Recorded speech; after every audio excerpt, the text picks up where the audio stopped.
બાબુ બધા એવું કહે છે કે કથા સાંભળવાથી માત્ર કશું થતું નથી.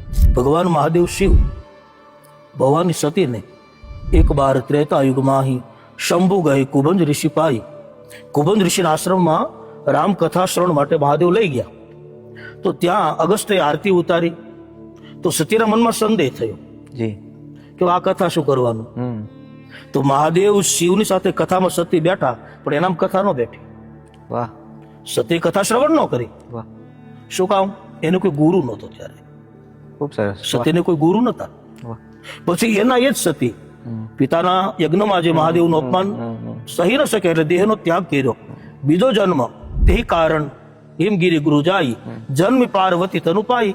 જ્યાં જન્મ થયો અને નારદજીને ગુરુ તરીકે એને સ્વીકાર્યા. નારદજી ગુરુ બન્યા. તો એના એ જ સત્ય પછી કૈલાસમાં પ્રશ્ન કર્યો કે મને રામકથા કયો. એના એ જ પાર્વતી આના પહેલા એકમાં કથા સાંભળી નહીં અને વળી એના એ જ પાર્વતી કથાનો પ્રશ્ન કર્યો. એટલે મને આનું કારણ એવું લાગે ત્યારે કોઈ ગુરુ નતો એને. જી અને નારદજી જેવા ગુરુ મળ્યા પછી એને રામકથાનો પ્રશ્ન કર્યો. એટલે ગુરુ હશે તો જ કથામાં આવશે. વાહ બાકી ગુરુ વગર તો કથા અસંભવ છે. તમે સાંભળો તોય કથા તમારામાં નહીં આવે.